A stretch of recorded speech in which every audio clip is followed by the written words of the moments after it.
Hello and welcome to the Local Leaders Podcast. I'm your host, Jeff Johnson. The Local Leaders Podcast provides a platform for successful business owners to share their stories, their experiences, their advice, and their ideas in order to help our listeners achieve more success in their business and in their lives. Get ready, another great show is coming up.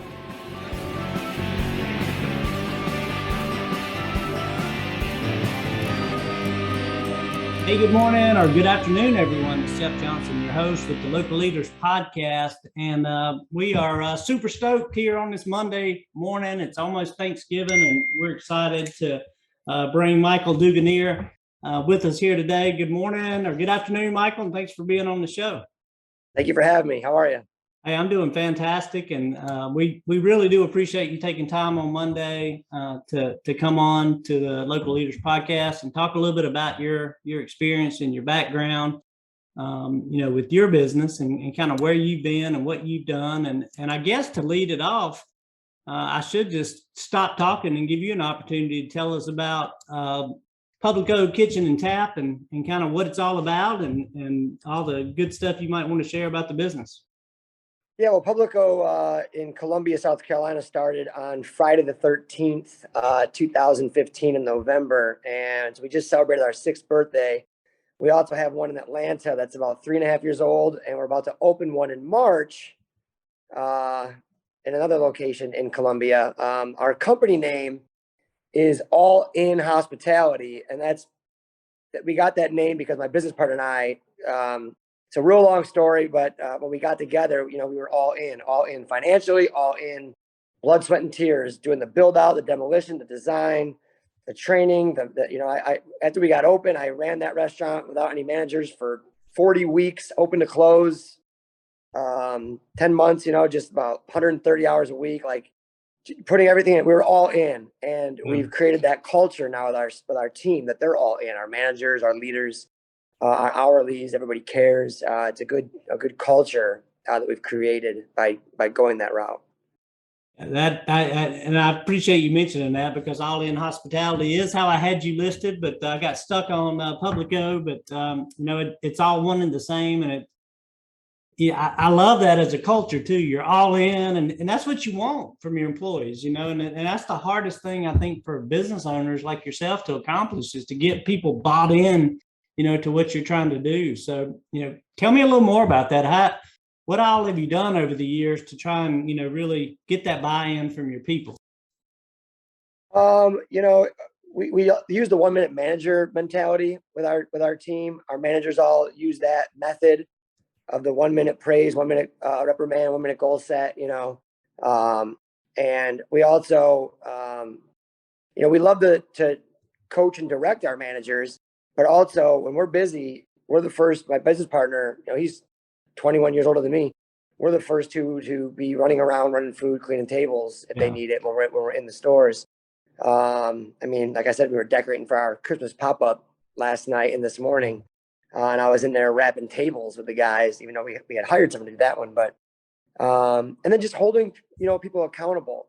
Sometimes, as it's been harder and harder to find employees in today's world, you start to struggle with, I want to keep people. So, do I let them get away with certain things? And I think we've learned over the past and in my career that continue to uphold yourself to your own standards and uphold your team to the expectations and standards. And I think they want that. They want to be led, and they want to know they're working for, our mission statement is always do the right thing. That's the company mission statement.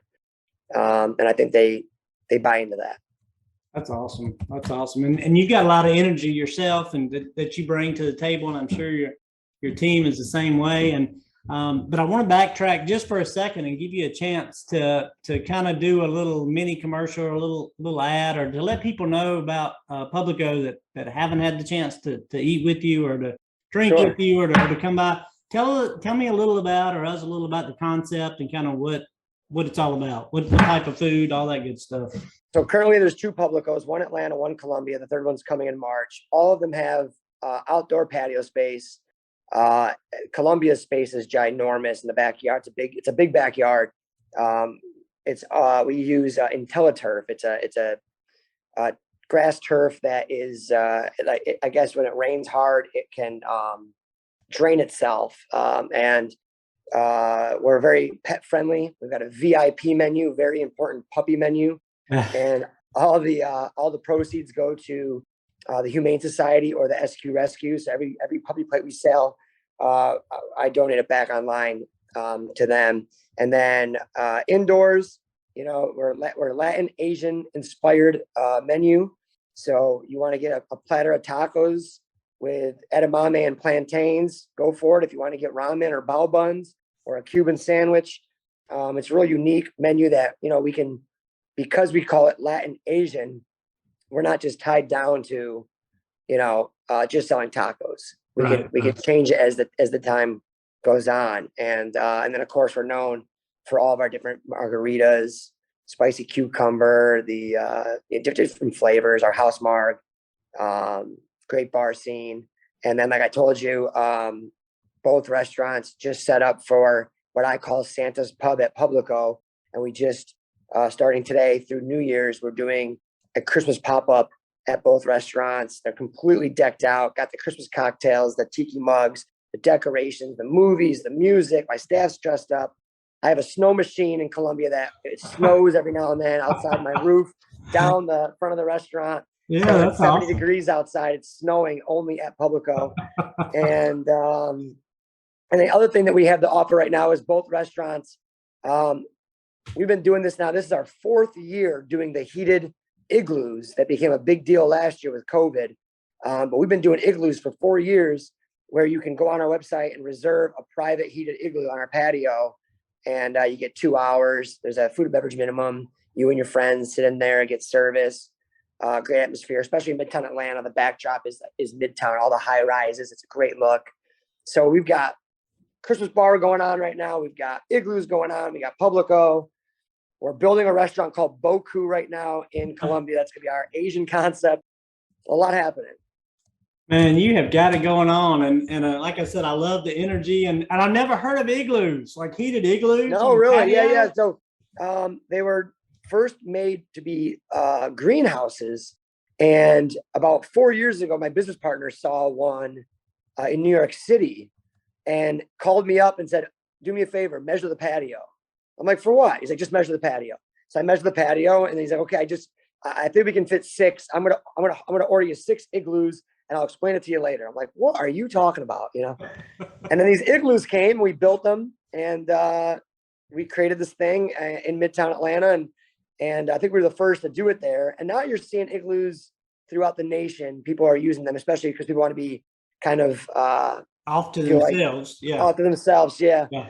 So we don't charge like a fee to get in. Like some places, will charge you an arm and a leg just to have one.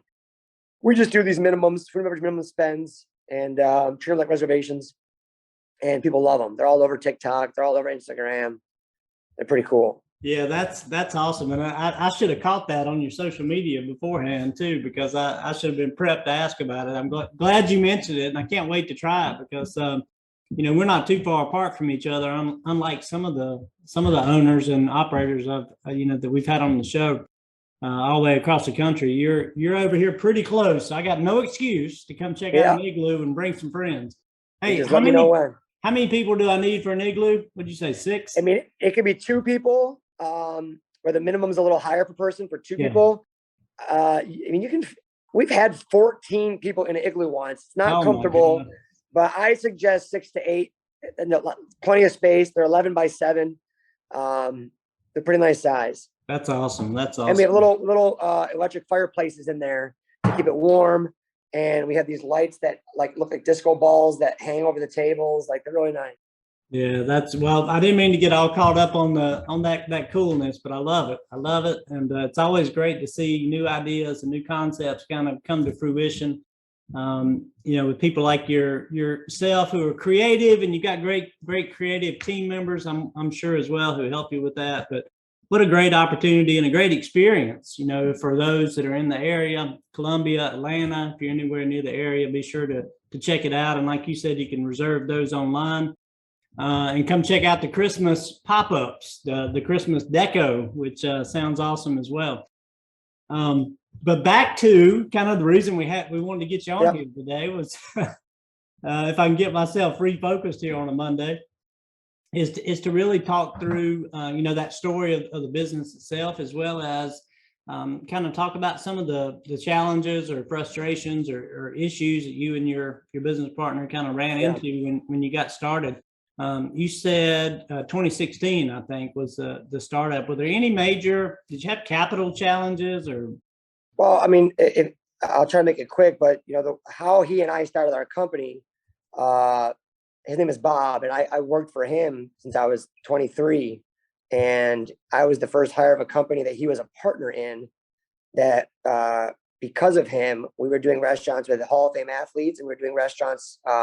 We became the first and only company to get the team names and logos and the rights to the NFL teams. Nice. And we were opening restaurants with the NFL. He taught me everything. And then at one point, he was challenged with stage 4 throat cancer. And when that happened, he had to pull himself out of operations a bit and really focus on his life. And during that time, his partners were not doing right by him. And long story longer, when he beat cancer and came back, they forced him out of the company, and they were starting to do some just shady things. And so when that happened, he and I started talking, and he was just like, what do you think if you and I tried to go on our own and do our own company? And I said, Bob, there's not a duo I don't believe in more. And I quit my 10-year job. I had a pretty good gig there, and I moved into my buddy's apartment and slept on his recliner chair for 6 months in Nashville, Tennessee, as we were trying to find where to start a company. And we just took our pennies, and we knew we had to find the right location. We were afraid, like we didn't want to pick the wrong one and throw everything we had into it all in and fail. We turned down about 4 probably opportunities. And then we got an opportunity in Columbia, South Carolina. And I drove over here and looked at it. I called him. I thought it was perfect. He came to town, agreed.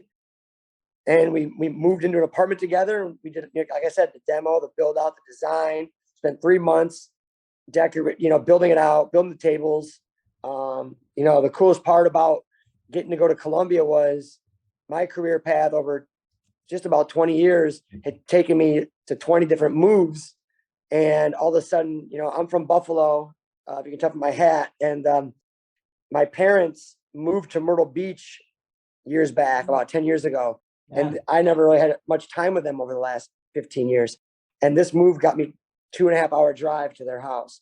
And so that summer of doing the build out of Publico, my mom and dad were a part of it. They came to town every other week, painting the building, building tables. I mean, they really put their own blood, sweat, and tears into it. And we were able to, open up, like I said, being with our pennies. I ran that restaurant with no managers to save money for 40 weeks, and it worked out. And we were able to then put our standards in and meet the neighborhood. I was probably talking to every table. I had no voice because I was just talking so much to everybody. And then we got an opportunity to go to Atlanta and do the same thing. Moved there. We built the whole thing out ourselves and did that too. So financials, that was it. I mean, to learn how to put together a P&L from a different city and kind of guess what it's going to be like in Columbia, never been there before, and try to figure out what I'm going to spend in heating and air, what am I going to spend on labor, food costs, all that. And to really get so lucky and fortunate that we hit it on the head. And every year that restaurant's done well for us. It gave us opportunities. Atlanta, different market, whole different ball game. Yeah. And COVID has made it a challenge over there. That restaurant did well the first year, and then with COVID, there's been some challenges, but she's still fighting, Yeah, in a big city. Atlanta's totally different market. I'm local enough to know the difference between Columbia and Atlanta. Yeah. Atlanta's big city time, and I'm sure just like all the other big cities, New York and LA and all those areas, that it was more impactful to what restaurant owners in terms of driving revenues. And your costs are exorbitant already. So any little tweak Yeah, in your numbers really can cause a panic. But you guys the made it. costs are probably 3 times the amount, but we're in a great location in Midtown, surrounded by all these high rises, but there's just nobody going to work right now. So when Yeah. there's nobody going into the office, then that really makes it difficult, with keeping your staff happy, making sure they're making money, making sure we're making money, so trying to balance that is difficult. We've been fortunate in Columbia. Columbia is a state capital college town, a lot of medical. Those things aren't going anywhere. And we've been fortunate to have a great staff and great community that supports us. Hey, just curious. I don't think I asked you last week when we were chatting, but did you have a big takeout business in Columbia prior to COVID, or did that? The to-go side, no, it was never really big for us there. Yeah. It got better. It's bigger now, but it's not like some of these restaurants that you see that are just, really crushing it on to go. I mean, I was at a restaurant last week and I felt bad because they were short staffed and they only had their bartenders couldn't bartend. They were just taking to go orders. And it's probably struggling with retaining guests that want to come back when they're not being attended to because they're focusing on to go. But they had a tremendous to go business. We haven't really seen that big of an uptick in to go. Well, I mean, it sounds like your Publico is more of an experience, kind of the experiential type of restaurant. You want people to be there and to enjoy the atmosphere and the people and the experience and all that. And that's hard to package in a sack or a box, and send home. Yeah, with the patio in both locations, and they both have garage doors that open up to the dining rooms. I think that might be why we're getting less to go and people are still coming in because they feel safer coming in, where you can do igloos, you can do patio, you can be inside with the doors open if it's nice out and get that fresh air still going through. So yeah, I think those have been very helpful for us. Yeah, that's awesome. I can't wait to come down that way and check it out. And I don't get to Columbia quite as often, but I've been to Myrtle Beach plenty. And it's nice that you were able to bring your mom and your dad in, and they were able to take part in kind of helping you build this thing out. Yeah, they've always believed in anything and trusted in my decision making, and have always, when I quit my career and lived on a chair for 6 months, they believed in me, and so I'm very fortunate to have such wonderful parents. Yeah, I thought of something a minute ago. I meant to ask you when you were talking about the renovations and the time it took to kind of build out the Columbia location to begin with. Yeah. Did you guys have the concept Publico already in your heads or built prior to finding the location, or did you find the location and then create a concept?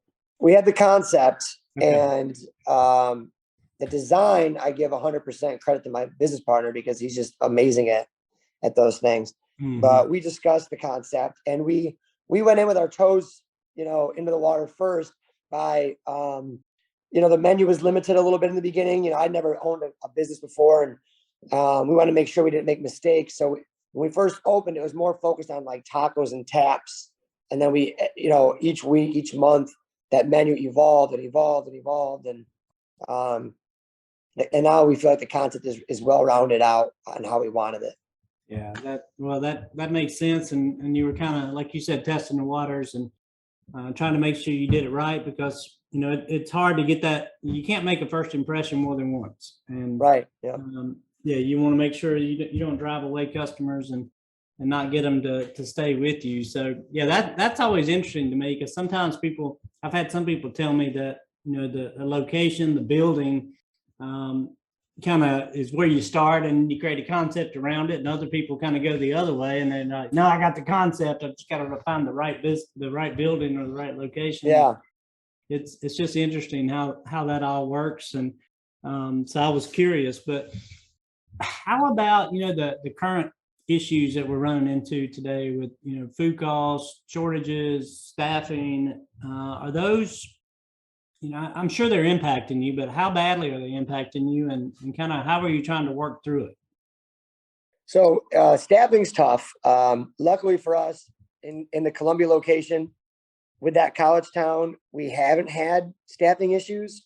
Knock on wood, we've been so fortunate. We got a good group of kids. Atlanta, it's different. You got to drive into Midtown. You got to find parking, pay for parking, And if there's no lunch business when no one's in the offices, it's hard to retain staff. Right. But my whole neighborhood, I think, has been short staffed for 2 years. Yeah. And we try to use different things like Indeed and our social media to try to bring people in. And obviously we've had to look at being competitive with pay. Sometimes you don't want to be stuck in that corner where all of a sudden now you're just, you feel like you're having to just offer more money to get people in. You don't want to reward people for the wrong reasons, but you also want to try to do right by your people. And so staffing has been difficult. What were the other two questions you had? There was two of them you said. What were the other two? Yeah, there was food shortages and food costs. Yeah, so shortages, food, beverage, you name it. 1 week we can't get Modelo. Next week we can't get Clase Azul. Yeah. We can't get simple things that you would think, food or beverage, that have never been a problem before, and they're always a problem now.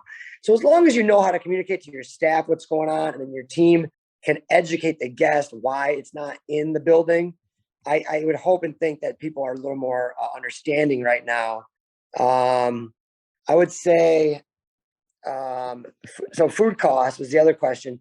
Yeah. Food cost, I think across the board, and not just in our industry, probably many industries, people have had to look at their pricing, and you've had to raise some pricing a little bit, because now you're spending more money on your staff because you're giving them higher wages, and product is coming in more expensive. So you can't, you have to raise some prices, and we've done that, but I think any good business has had to do that, year in and year out, just based on things have gone up, ever since I've been in the business. I feel like these things happen now more than ever, though, for sure. Yeah. But when we create a dish, though, what's important to us is if we have a dish in the menu, and because the price has to go up so much, there's not a value to that dish anymore, then that dish can't be on the menu. So we try to create value with the price points.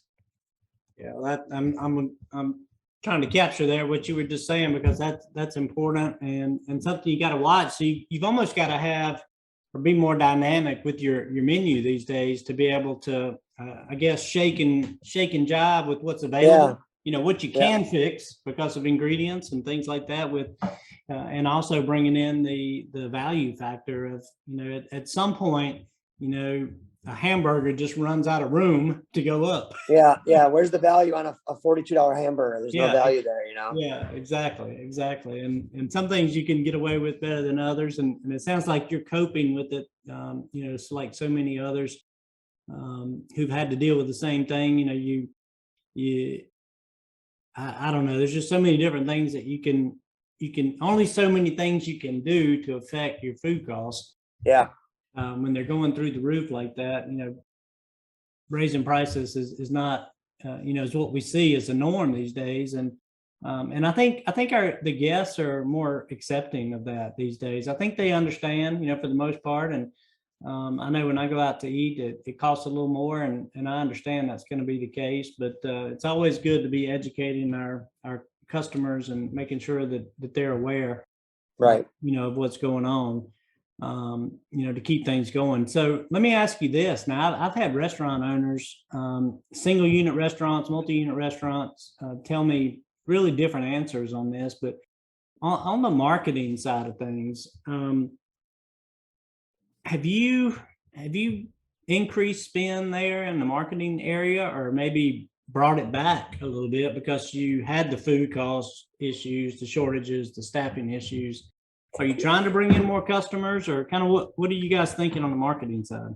We're always trying to get more customers, but we've always done social media. We've really never had a marketing budget. We've never really spent money on marketing. We do things like, you want to come in and you look at the menu and you see we have a grasshopper taco, and you go back to the office on Monday and you're like, I was at Publico last night and had a grasshopper taco, and that's on there. So you go back to the office and talk about it. Like, that's how we get the marketing to happen.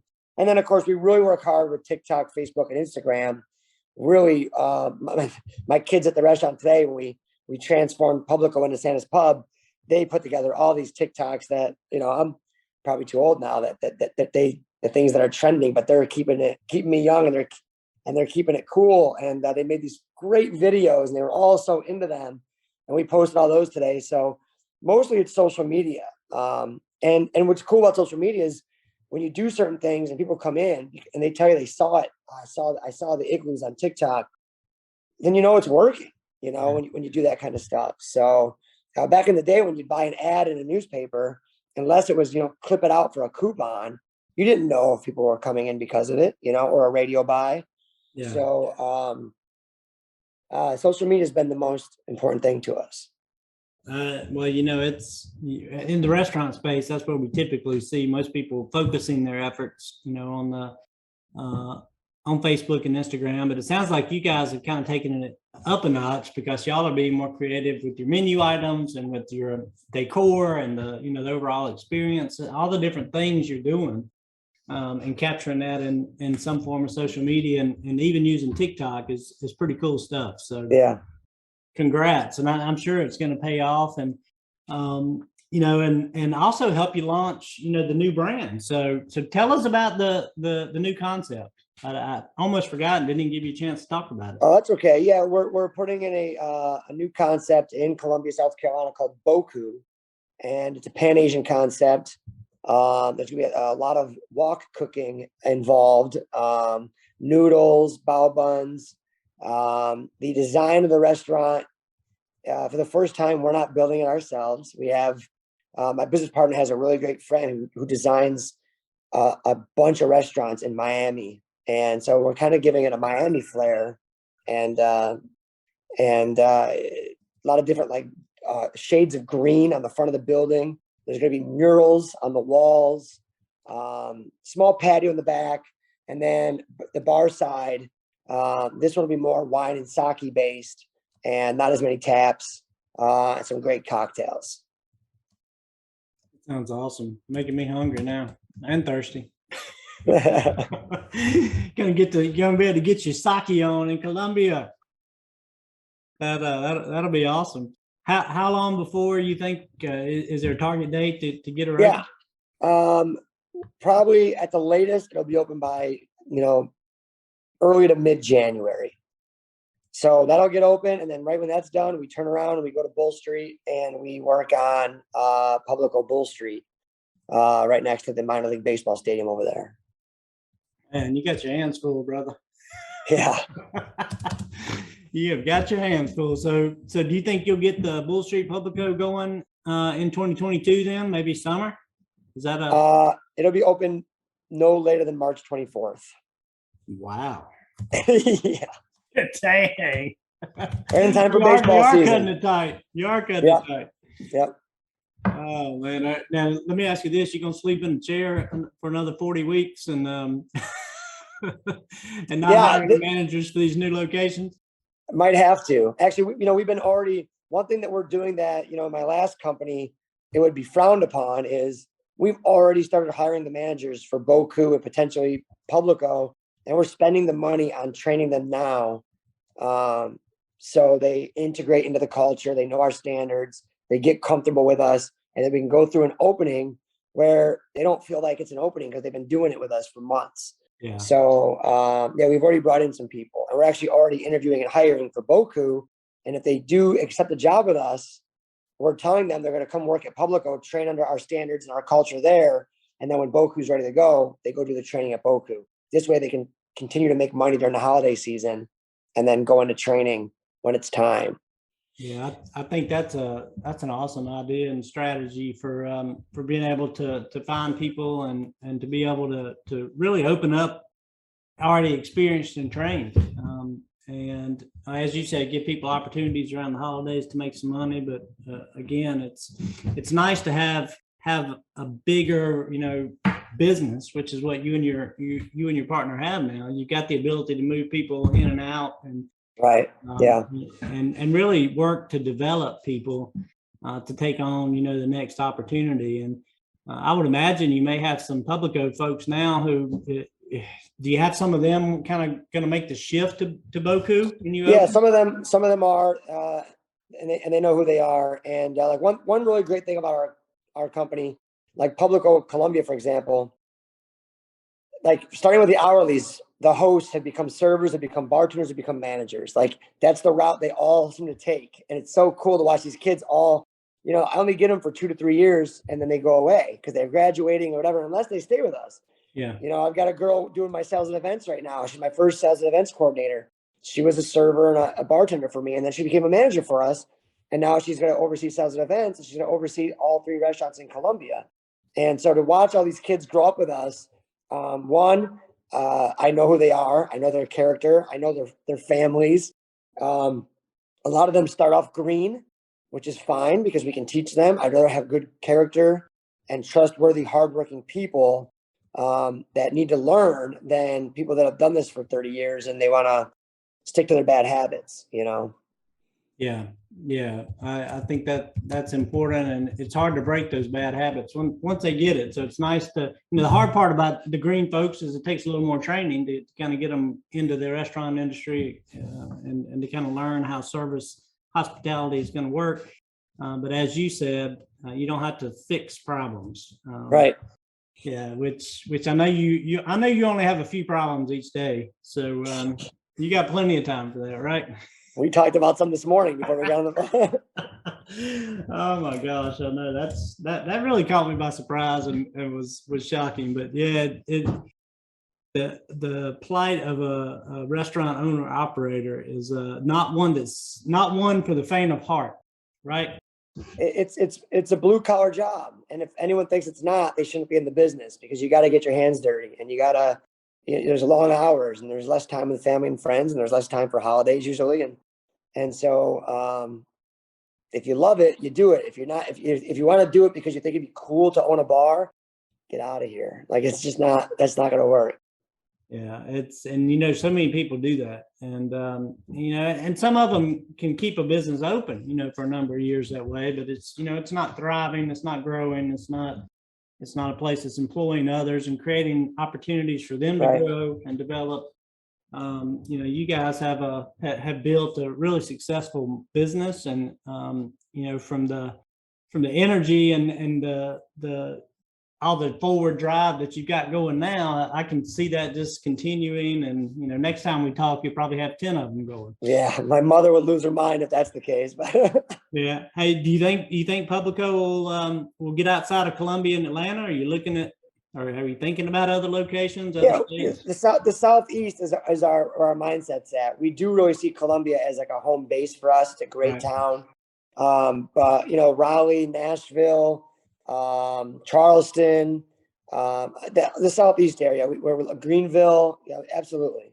Yeah, it's a lot of great cities and locations, in and around all those areas that you mentioned. And if you mosey over here toward Raleigh and then even a little further up toward Greensboro, you'll be right in my backyard. I won't have to go. I love Raleigh. I think it's a great town. We were close at one point, and then it didn't happen, but we'll see. Yeah, Raleigh sounds like a really good fit for what you kind of created over there in Columbia, and be a great place to go if you're coming to North Carolina. And of course, there's places all over the nation. Let me ask you this: have you guys thought about? And I'm gonna get close to wrapping up here because I just looked at the clock. But have y'all thought about like the franchise model at all? And if so, was that ever something you considered? Yeah, no, we've never thought about it. We never thought about the franchising. We've never people have come to us wanting to invest or be a partner, and we just said, we're good. We're going to keep fighting the fight, the two of us, and it's just a little cleaner and simpler that way. I don't know if we're old school or what, but right now this is kind of, we like it. We like the little family that we have. We call it the Publico fam. So. Yeah, that's awesome. Well, I mean, there's nothing wrong with that. And you can, as you've proven, you can continue to grow, with that model. And people usually take one or two paths, and a lot of it depends on the concept and everything else as well. But, really, you guys are becoming a restaurant group, whether you want to be one or not. With a couple different brands out there now, or with 2 brands almost out now, and multiple locations. You just continue to build your internal strengths and bring in good key people and develop these young folks into managers and ultimately decision makers in some of your other parts of the business. And next thing you know, you'll have an accounting team and a marketing team and all kinds of people sitting over in Columbia. Right. Yeah. Well, I know on behalf of our listeners, I wish you guys the best. Sounds like an awesome place to work, a great opportunity. And, I don't know your partner, but it looks like a great place to, be a great boss to work with. And I appreciate you taking time to be on our show today and share a little bit about your journey with our Appreciate listeners. it. I appreciate you guys.